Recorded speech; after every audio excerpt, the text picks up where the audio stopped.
You are listening to the Mind Growth Mission podcast with David Schweit. Your work shouldn't feel like work if you really love it. If you set and you know your worth, they think if it's worth it. But I do count my blessings first, so you know I'm grateful every night. But watch me, baby, I'ma take it there. Tell ya I'ma stay the path. Tell ya I've been chasing all these dreams. I'm getting very close. Yeah, I've been praying to the sky. I need some steady hope. If you had some guidance, would you let me know? Any doubts or something that you gotta go and get over? Yeah, get over. Yeah, here we go. Nah, I'd never think, never see the day.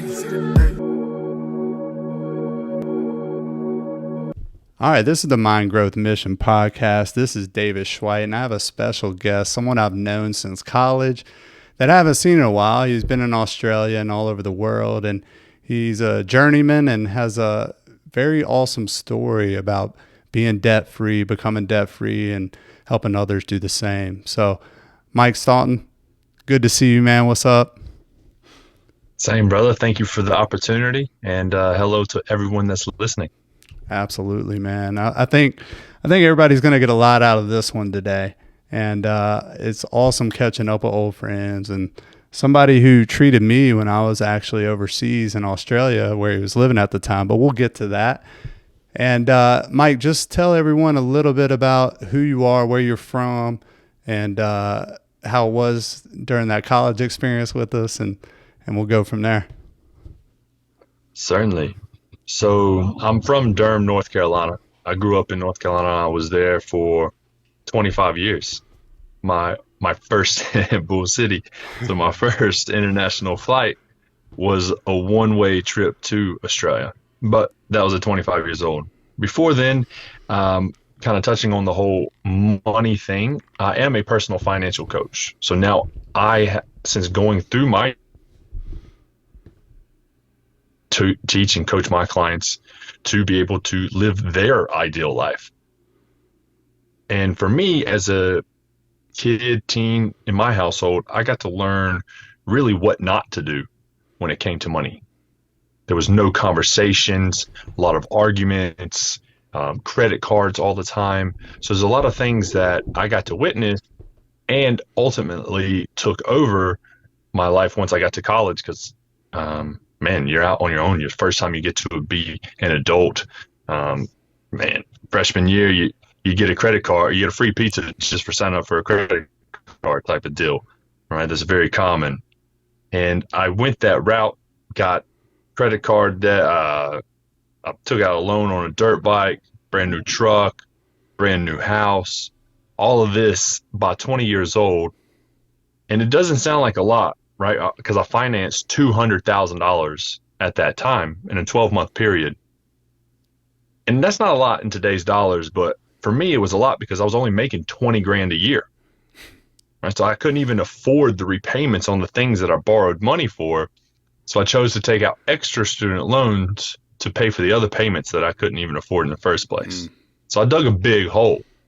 My first time I ever did my net worth, I was worth negative $100,000 at 22 years old. Man, not a good feeling. Not a good feeling. And I had 6 figures of a hole to dig out of. I mean, I would have been better off starting at zero financially. Yeah. And I learned how to handle money. And I had made my last debt payment by the time I landed in Australia. So I left, like I mentioned, a one-way flight going to Melbourne, Australia for a job that I had, which I was very grateful for as well. Got the opportunity to do that. And I made my last debt payment when I got to Australia. I've been debt-free for over 10 years. My wife and I are now living and traveling in an RV. That's where I'm recording this from right now in the middle of Texas. And we are now millionaires, right? Our net worth together is $1 million. Wow. Right. So I went from a negative $100,000 net worth to $1 million within 15 years. So it's very possible, very doable, but you got to just make those choices. And it comes with becoming debt free. Yeah, 100%. And one thing my dad told me early on is to never live beyond your means, right? And they never did. And I got to see that as a kid, thankfully, because I think I'd have even worse habits now if I didn't, right? I'd pick those up. But But one guy he gave me a resource for, and Mike, I don't know if you give him any credit or not, but Dave Ramsey, a lot of people know him. Yeah. So is he one of the guys that kind of inspired you for that path, or is there somebody else? Absolutely. Nah, Dave is my money mentor. I still listen to him today. Got me on the journey and love his message. Absolutely, man. The Total Money Makeover. That's the book my dad gave me. I'm sure you read it. That's right. Correct. Highly recommend for anyone listening. Make sure you read that book. Yeah, man. But let's go back, because you told me your story in a nutshell, or at least the beginning of it. You said 20 years old, you brought on this debt. You're making 20 grand, but were you in school at the time, or were you not in school at the time?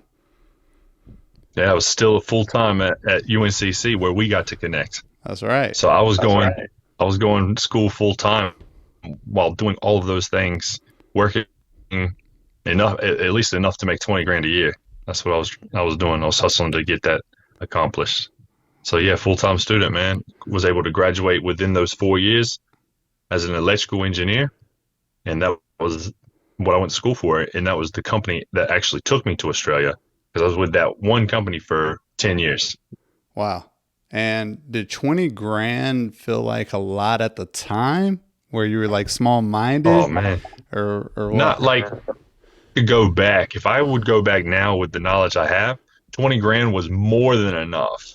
But it was exactly what your dad said, of living beyond my means. Yeah. The dirt bike, the truck, and the house, none of that was necessary. Yeah. None of it. Because if my focus was school, then I needed to work to, one, put a roof on my head, over my head, food in my belly, and pay for school. That was my focus. And I could have done that. 20 grand would have taken care of all of that, because we didn't, for tuition at UNCC at the time, man, it was very affordable. Yeah, absolutely. That's crazy to look back and think of the choices we make and what we learn from them, though. And luckily you did, and you spun it into something great for yourself and for your life and your lifestyle now, and you're helping others on that journey. So tell me more about the Australia situation, because we were able to connect in Australia when me and some buddies were there in 2018. Melbourne was one of the cities we went to. I was like, a buddy from college is actually out here. Let's link up with him. And you ended up driving us around to show us some hot spots in Melbourne.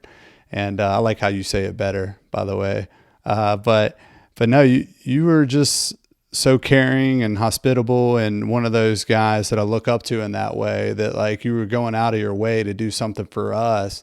And my friends, you didn't even know. I don't think you knew any of them.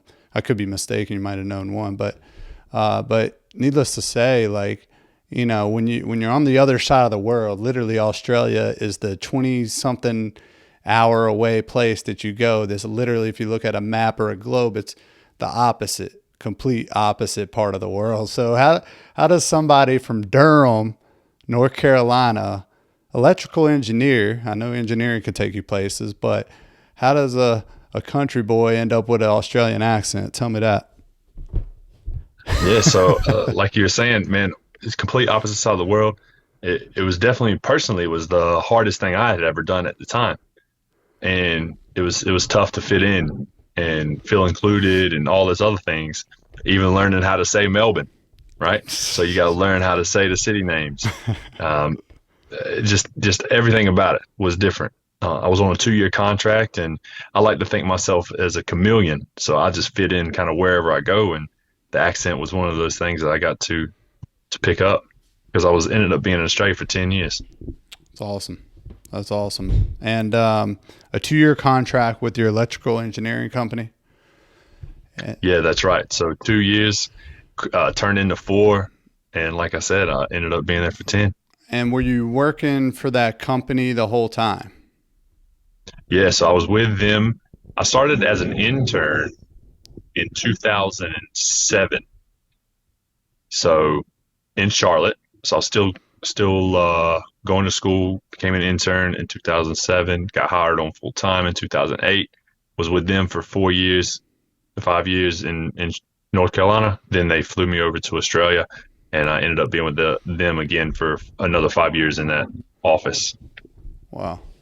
So let me ask you this, man. You said that was the toughest thing you had done at the time in your life, which, I commend anybody that plants themselves in a foreign place, even if they do speak English. I mean, to be accepted, to be a part of their community, I know that's got to be tough. And they're like, here's this American trying to assimilate in our culture here. I know that's got to be tough, man. Other side of the world, away from all family, all the people that you could rely on or depend upon. So what was it that was tough for you personally, though, in that journey? I know it's more than just fitting in, man. You might have some examples that really stand out that were painful moments as you were getting accustomed. I think you hit them all right there, man.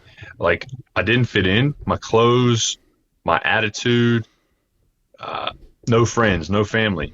And luckily for me, it was on the other side of the globe, because if I would have left and went to, I don't know, Brazil even, that's roughly, I mean, that's the same time zone as where I'm from. So it's easier, it's much closer flight to do that for like a long weekend, right? If I'm missing something, missing somebody. A lot harder if you're missing something about where you're from and you got to fly 24 hours one way. And then not to include like, $1,000, $2,000 for a round trip ticket. So those are the things that you got to think about. What else? What painful moment? I think for me personally, when I left, it was the end of March. So I had winter here in the U.S. Then I get to Australia, assuming that Australia is always warm. And I ended up, winter started, and it was freezing. And Melbourne winters suck. So that was probably one of the worst things that I got to do. I had a whole year of winter. Yeah. Yeah. I mean, I remember visiting you and it was chilly. I was like, what the heck is this? And I came from the top of Australia, Cairns, then down to Melbourne, and quite a difference. And very much so. And, I don't think they go by Fahrenheit out there, but I'm pretty sure I went to like 80 degrees to like 35 degrees Fahrenheit. Quite a drastic difference, man. And you're stuck in that season of winter, in multiple ways, right? Personally, and then the actual temperature outside. So yeah, that had to hit you pretty hard, man. It's probably not as easy to get out there and meet people and be happier daily, in that regard. But what are some things that taught you being out there on your own, so to speak, and getting out of your comfort zone fully? Because a lot of people that I know that are very successful have done a similar thing, man. They went to another country, learned the language, learned the culture, whatever it may be, and now they're profiting off their experience because they learned so much about themselves and just what it teaches you as an individual, right? And what was that like for you, man? The biggest lesson that I learned that I want to teach other people about as well is, whatever it is, if it is a dream, if it is a desire, do it. And the biggest thing that you will learn is that you didn't die. Right. You didn't die. Yeah. And then when you have that confidence, that new sense of being self, however you want to look at it, I didn't die, therefore I should try more things. I can do more things. And that's what success is. Success is standing on a pile of failures. Love it. And I 100% am with you there. And I've heard that multiple times, and I think that more so in my life as I'm getting older myself. Like, I want to embody that like lifestyle, like knowing that take a risk, fall forward, because next thing you know, that could be the greatest thing to happen to you in your life, is getting through that pain, the struggle. It's going to make you better on the other side. That's where the success comes in. So a lot of us do get complacent about just being in our box, being in our own little circle, having our own little people in our comfort zone, right? Once you get out of that and stretch yourself, man, that's where the true growth comes and the life lessons come. And when you intentionally do it, you start to train yourself to be like, I'm okay with this. Like you said, I'm not dead. I'm still alive. Like, I can make things happen. And tell me how that story of becoming debt free led to a path of the entrepreneurial spirit. And you had an electrical engineering background, working for a company that could place you some awesome places. obviously it sounds like you want to pursue something different. So what was it that brought you that? How did it become full circle for you? I know you lived it and became debt free before you moved there, but how did it all turn from electrical engineer, now pioneer, so to speak? So I think the one going to Australia, learning that I didn't die, I could try new things. So it stretched myself. Being debt free allowed me to have the time and the money, the flexibility to go and continue this personal development, learning, knowledge, life. And I got introduced to Tony Robbins, got to go to a live event. And that was so much fun, man. Changed my life. And every year is a new year. It's different. I get to do new things. I get to crew. I get to have different experiences. Like I mentioned before, I'm living in an RV. I get to talk to different people. We're on our way to a town that we've never heard of because someone recommended it, and it should be a lot of fun, right? Another travel story for you of going to Vietnam. Elle wanted a break from going around Australia. We booked a one-way flight, 3 nights accommodation into Vietnam, ended up staying 10 weeks, right? And that was amazing. You can't really do that when you're an employee, but as a solopreneur, you definitely can. You get to make your own hours, do what you want to do, especially now with Zoom. Man, I'm able to connect with clients around the world, and it is just a way to be. So I think coming full circle, going from engineer and employee to doing my own thing is what was important to me. Important to me was my values. And what is the value? My value is freedom, flexibility. I love freedom. And what gave me the most freedom is travel. And what gives me the most travel is working for myself. 100%. 100%. And one of the clients that I help and work with, and he's also a friend, I asked him some questions to like dig in, like what is it that drives you every day? You know, what is it that you really want out of life? And he mentioned freedom, and that stuck with me since, man. But that's so true. That's so real. I think that's what everybody wants, right? And the way you get there are these risks, right? You know, life is going to take you on a journey, but you can take a lot of risk and you won't die and you'll survive and you'll thrive, and then you'll figure out more of who you are and become more of that. And then you can help others. And then it becomes, like we said, full circle to where you're supposed to be, right? I'm sure you feel that way now. And that freedom is important to me as well, man. Part of why I want to do this, why I want to get people like you out there to share your story of freedom and how it makes you feel to do something you're passionate about. That's what a lot of us don't realize. Like, yeah, you might work for a job that pays you well, but there's more to life than that. You know, nobody I know gets hype about what they make as much as like life itself and the things they enjoy and the things they prefer to do, right? And I think we need to reshift some of our focus, man. I think a lot of people are stuck in that trap of making a good check, but they have a lot to offer the world as well. So you found something where you got a passion, you've lived it, you've done it, and now you can teach others and help others. So what was the biggest thing for you to maybe get some of your first clients and get that trust of who you are? And you're selling it right here, right? But I'm saying, like, what did it take for you to kind of grow this thing, man, and make it something where, okay, I can do this and I can inspire others and I can get out there in front of people? Like, those first steps had to be kind of tough to gain those first clients, right? Yes, I do agree. And the biggest thing is, man, you gotta live the way that you talk, right? Yeah. I preach about being debt free, but I lived that life. I know what it's like to live paycheck to paycheck, and I know what it's like to live with no debt. I can promise you not having debt is a lot better, right? So I live and breathe what I teach. And I think that's one of the biggest things that people may be chasing that paycheck, or they think they want to own their own business to make even more money. Not always the case, right? What is it that you value? What do you want to help people? I don't have a problem being an employee, or if you want to be an employee, because starting your own business, it is tough, right? Getting that first client, doing those initial steps, it's not always fun. But being in the financial position that I am in, I was able to go a full year without getting a client, without getting a paid client. Like I had set myself up financially to be able to live my life the way I was living it without a paying client at the time.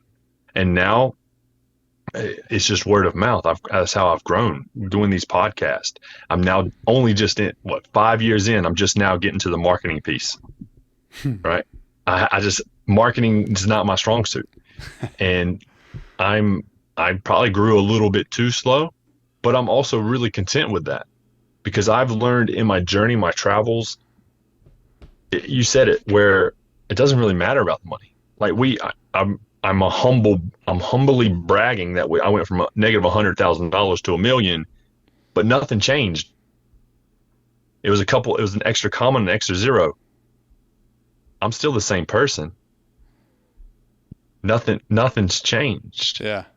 Right. You still got to look yourself in the mirror. You got to do what you value. But you mentioned another popular name that you can learn a lot from without actually meeting the individual. You mentioned Tony Robbins, man. So how did his story or some of his stuff inspire you as well? Because he's a guy that I think a lot of people, especially old school people, could get a lot of inspiration of, but he's still relevant to this day. You know, I think four or 5 decades, he's still relevant, right? He's in his 60s and looking healthy as ever. So what led you to him and how is he part of the growth for you? Yeah, I actually was introduced to him from a girl that I met on Tinder. So Tinder for the win, because this girl had love for Tony and had been in his world for many years. And I could see her love for Tony was the same love that I had for Dave Ramsey. And so I was immediately respected that. Then I YouTubed a couple of videos of Tony, and I was like, yeah, sure. I got invited to an event. Like I said, I had debt. My debt was paid off, so I had money to pay for the event, and I had the time. So I was like, yeah, why not? Let's try it out. And it was personal development to the max. I went to his longest event, which was Date with Destiny. That was my first personal development event ever. Oh, wow. So it was six days, full immersion. And I tell people, it's not even like jumping in the deep end. It's like jumping into the ocean. Like, it was incredible. Just had a lot of fun from that. And that was in 2015 when I first went to that event. And since then, I have crewed around the world, Australia, Singapore, here in the US for that event and other events that I've attended along the way as well. So probably a dozen in total that I've been a part of. And there I learned something new every single time about myself, meeting other people, growth. I get to contribute to a greater cause as well, witnessing people change their lives. And you're right. Tony's in his 60s and he's been doing this for over 40 years. It's just an amazing man to witness. Yeah. So going to that first event, thank you for asking the question, because I got, I guess, introduced to a sense like coaching is a thing. Like, that can be a career. I didn't know that I could do that. So he gave me the confidence to step out and try something. I remember in 2015, I was so scared to create Mike Staunton coaching Facebook group. Terrified to just create a Facebook group, because I didn't want to have that imposter syndrome. Am I good enough? All this other bullshit going in my head. And now I've rebranded. I'm MoneyLikeMike, and it's out there, and just love it. I love the growth that I've experienced, but I remember the fear of just creating a free Facebook group to provide value was so terrifying. That's a story that you can pick apart right there in itself from what you said too, man. I think a lot of us have those similar doubts or fears or complications of thinking too much or overthinking, right? And thinking that people will judge me or I'll be looked at a certain way, or like, what credibility do I have? But hey, man, we're all trying to figure it out, first of all. Second of all, you got to grow into who you are. as well. That you're always growing, and you want people that are growing and want that growth as well. Hence why people like Tony Robbins are so successful, because he's elevated himself at such a point where there's tears. So many people come from all these different backgrounds to be inspired by somebody like that. And you think about people that are putting themselves out there and they're confident and they exude that enthusiasm and they embody everything they're about and that passion, everything else. And, that takes time. It takes time to get there. And you first got to make that step into taking the action, like you said, just creating a page, but also transform yourself into that belief. And you were immersed in the Tony Robbins experience, Day with Destiny. I know that's a big one, bro. So I know you can learn a lot from being totally out of your comfort zone with something like that. But that's one thing that people need to realize too. Not only do you put yourself out there constantly, consistently, whatever way you want to look at it, but you also have to consistently invest in yourself. If you want to become a better version of yourself, it is probably going to take monetarily, financially, some, giving away of money involved for you to grow. Let's be honest, man. Some of the people that you learn from are the people that you've invested in with your own time and money to be able to grow and elevate yourself and to learn a skill and whatnot. That is pretty much what all these people can attest to. Most of the most powerful, influential people have had to learn things through other people, right? Like they've had to invest in themselves to grow. And you might be on that journey alone, right? And we are, but there's so many people that come into your life, whether it's for a season or for more extended amount of time, that you're able to grow and learn with as well. So was there anybody that came into your life other than the experiences that you made for yourself when you invested in yourself that like took you on that journey as well to help you seek more of who you are and what you're about? Was there any other influential people that stand out for you in your life? Well, this conversation alone is I'm remembering a quote that is probably one of my favorites, is you are going to be the same person you are today a year from now, except for the books you read and the people you meet. So pick up a book and meet new people. And that is tied right into personal development. I love nonfiction, but you don't have to. You can read different books and you're going to be creative. Your mind is going to be expanded. You need to be stretched and you need to grow. So I don't have anyone particular that stands out and specifically, but I meet people all the time, especially traveling. It's just so many amazing stories out there. And for those of you that have kids, the best children my wife and I have ever met have been on the road. Hands down. Travel with your children. 100% agree. What do you think that does though? What do you think that instills in the kids as they grow up and become of age, so to speak? Yeah. Well, one, it gets them off the screen, right? And to have a conversation with an adult. Yeah. And new things, finding ways to play outside in the grass or build a fire, learn how to cook a meal and go about every day without the structure of, I'm not a big fan of schooling. I love education, exactly what we're talking about, but schooling, I don't think that's right, man. We're at least for me, in my experience, schooling took the creativity out of me. When you travel and you talk to different human beings and you're forced to go make friends with other kids at the RV park or the beach or whatever, because you just crave connection. We as humans, we all want to have that connection, but how do we get it? As children, it's just a beautiful to witness. And the resilience that they are instilled as they travel and meet those new people, new kids and parents.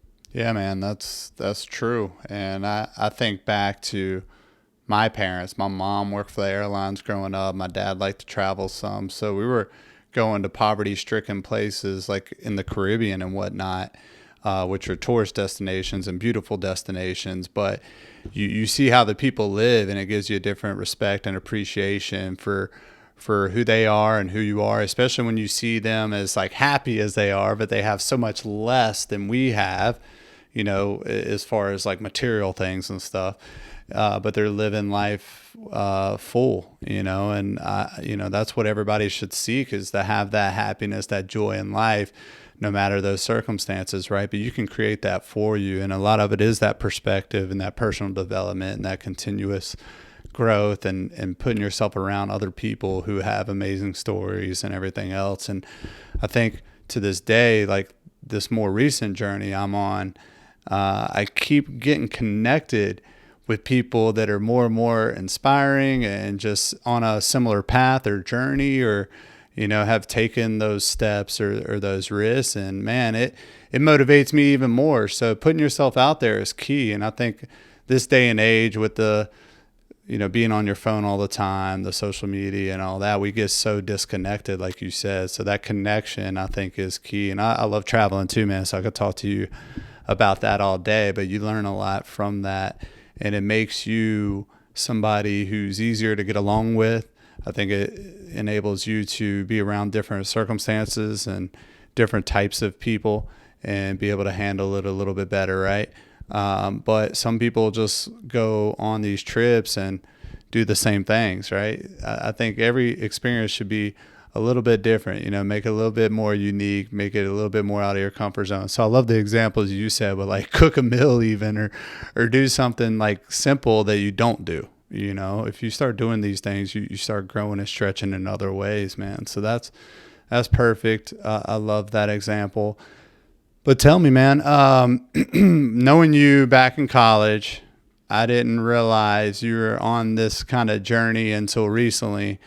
But knowing you back in college, man, you were always a well-liked dude. I knew there was something to you, and that's awesome. And you even linked me up with people too over the years. And I just think naturally you have something in you that's allowing you to give and give back and help others. But is there something that maybe happened to you that ended up being for you, maybe at an earlier age? It's like, okay, that was a wake-up call for me. Like, let's go beyond the debt experience, right? Let's go beyond that. And let's go beyond that surface level right now. Like, is there anything that really impacted your life in other ways to like make you feel a certain way? Like you didn't even want to throw that Facebook page out there. Do you attribute that to anything or how you grew up or anything like that? Yeah, sure. We can go back in time. In my teenage years, I left my parents' home at 16 years old and went so far to become emancipated. So the definition of emancipation to me easily is divorce my parents early, right? So I divorced my parents at 17, like through the legal system. So I did do that.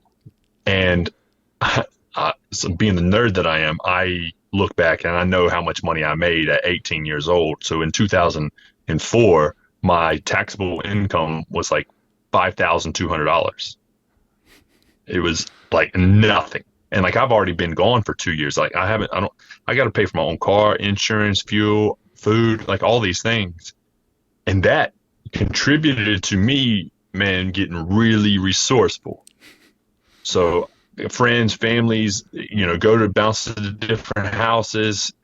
And man, I just went straight to the cupboard. Like I just was eating food because I had to be resourceful and people were happy to feed me. And I just didn't realize how big of a deal that was for me to be able to be being open to ask for something. And maybe I didn't ask directly to be fed, but people knew and I accepted it. So one of the most important things that I'll probably teach my clients is how to say no, but you also got to be able to say yes. And what I mean is ask for what you actually want or need. Do you need food as a teenager? Do you need connection? Do you need a hug? Do you need a conversation? Do you just need someone to be in the room with you? Ask those questions. It's not an inconvenience. And there's a lot of people that are feeling the same way that may need you to ask them. Yep. So I'm super grateful that I got to learn that in my teenage years of, man, just being resourceful, asking, Right. get out there, being uncomfortable, and being able to accept a no. Because sometimes you're going to be told no. It is what it is. But back to being a success, standing on top of a pile of failures. That's what it is. Man, You got to be told no. I appreciate you sharing that, man, because there's a lot of people that I feel have these things that happen in their life and they don't ever share it. And once they do share it, their life changes, right? And I don't know if that was part of the Tony Robbins experience or something before that, but I'm sure it took you a while to be open about that, right? Sure.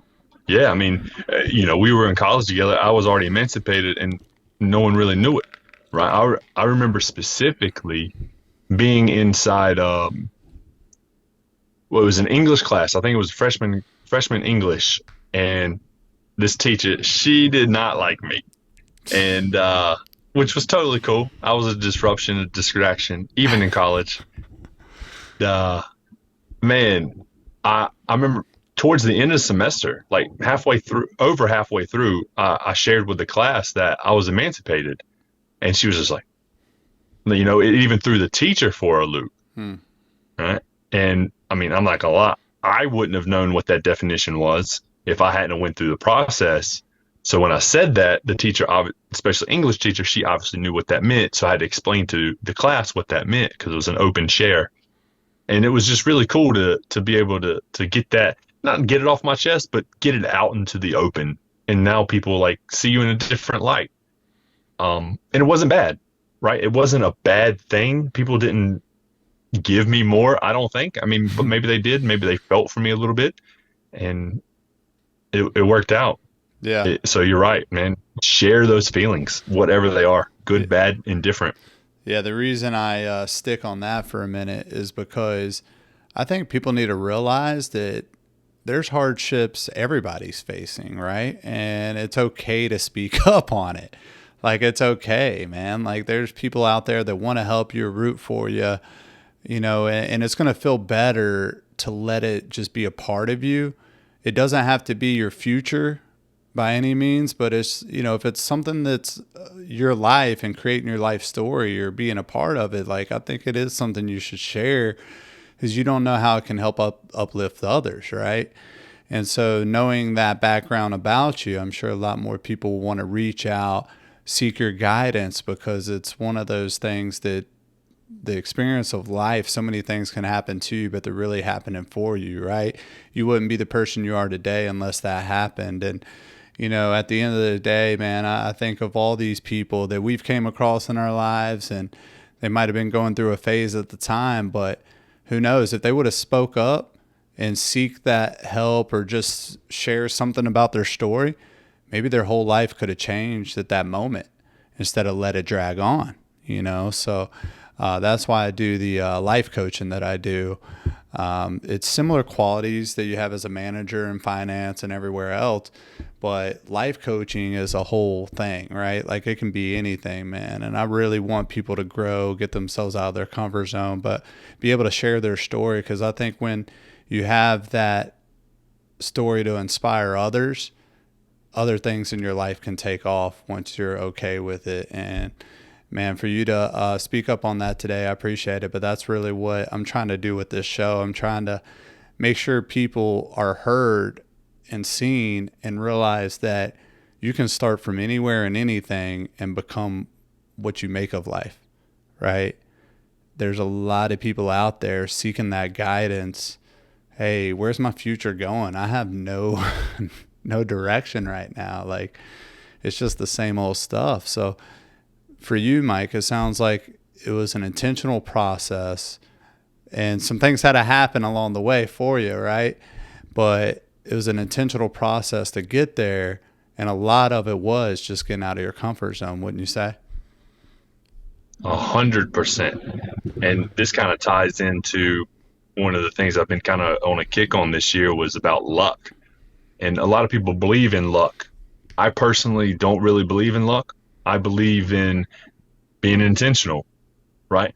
I was lucky to be in the Australia during, I don't know, 2018 when you were there. That wasn't luck. That was intention. You intentionally reached out to me, and then I intentionally took you and the mates out, right? It was all, what do you put out to the universe? What is it that you are focused on? What do you value? So it's, man, definitely an intention. Yeah, absolutely. And that's how I think you speed things up to happen for you in life, man. It is being intentional. It's making it, when you're immersed in that thing that you want so badly, the universe has a way to work for you in a sense, right? Yep. And that burning desire, that passion, and I know you've read books that talk about it, but it starts to feed into your subconscious.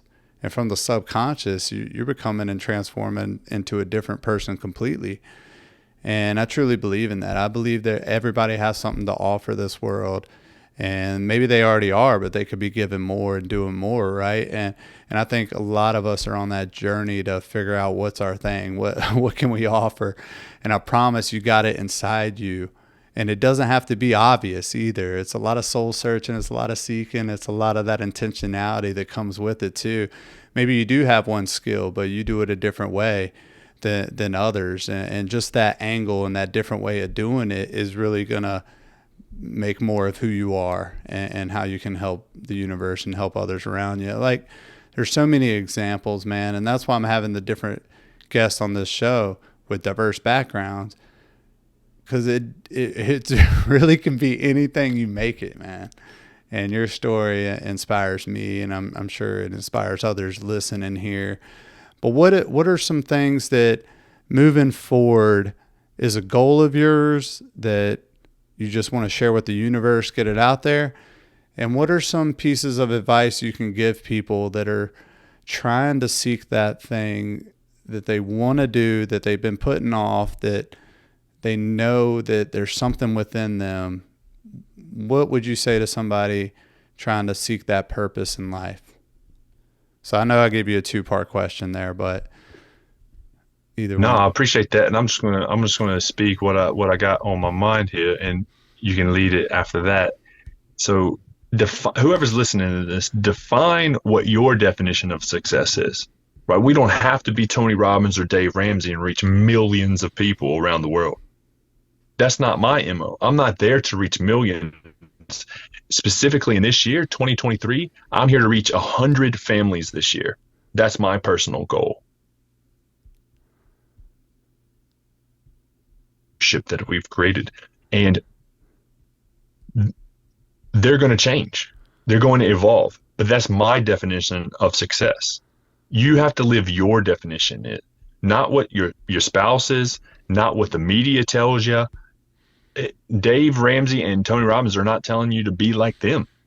They want you to be you, exactly what David is talking about today. And man, I just wanted to repeat that. Absolutely. There's something deep down within us all that it's wanting to come out, you know, and it's there. And it doesn't and it doesn't have to be the millions. Like, you could be a janitor at a high school and you just reach that one kid, man, that kid will think you're a success for the rest of his life, you know, whatever that means. And it could be that you help him get home from school, or in that example, it could be anything. You just got to be the best at what you want to be. And it doesn't have to come with a paycheck, a large paycheck. Just, what do you want to contribute to the world?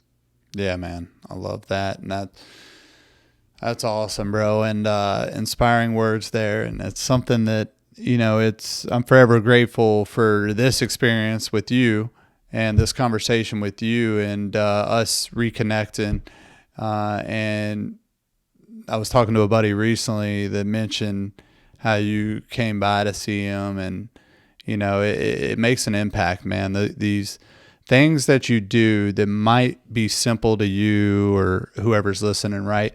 Maybe they're doing things that are out of their way, or just they said hey to that one friend that day, or they reached out through a text and gave them some love, or they went to go see him in person and gave him some love. that one moment, that one experience could change somebody's life or make their week or make their month. So if we're more and more intentional about getting out there and really helping others and really just making an impact on this world, man, like I believe like so much change can occur for you and those around you. And I think that's what you're doing here today with this, Mike, and with some of the things you do in your personal life and what you're doing to help others, man. So I do appreciate that. And I'm just looking forward to see what the future holds for both of us, man. And that you said you're in an RV. Yeah, that's right. That RV life, man. So I got to ask you this, man, because since COVID, I'm pretty sure they sold the most RVs ever in our country. But Sure. how long do you plan on living that life? And is there like an end goal there, or is it just you're living free till who knows what changes, right? Yeah, that's right. So we're very fluid in our freedom movements, if you will. Yeah. We're going to do this for as long as we feel comfortable. And as soon as we're finished, we're selling it, and then we move on to the next thing. And that could be more travel. That could be buying a plot of land or a house and going back and an employee. You know, I'm open to doing whatever feels right. Right. So I can't answer how long we'll be. We've been doing it 6 months, if you will, and we could do it a year, 2 years. I don't see myself doing this for 5 years, but man, anything could happen. Anything could happen. I mean, I was hoping you'd say that, man. I was hoping you'd give me an answer like that, because people want to put things in a box. Like, hey, it's here. I'm only going to do it for 2 weeks, and that's it. The fact that you said it's fluid and I want to live my life this way, I mean, that's possible for anybody to say. You just have to make a plan, be intentional, and live life to the fullest, man. So I appreciate you here today.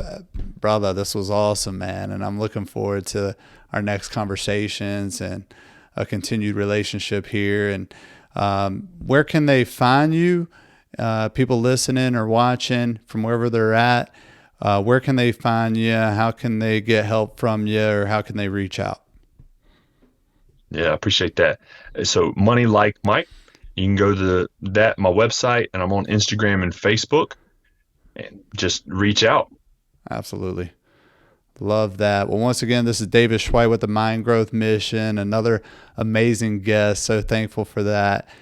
You can find this on the Mind Growth Mission on YouTube. There is different platforms that I'm going to post this on. If you haven't seen already, on my Instagram, there's little snippets I do of each guest. So I'm going to keep them coming. And I'm looking forward to that for everybody, so you can hear other amazing stories like Mike's today. But Mike, this really set the tone, man. You set the bar high today, man. I love it, bro, and I appreciate you, and really lots of gratitude going your way, man. I'm blessed, bro. Thank you so much. Thank you. I've been chasing all these dreams, I'm getting very close.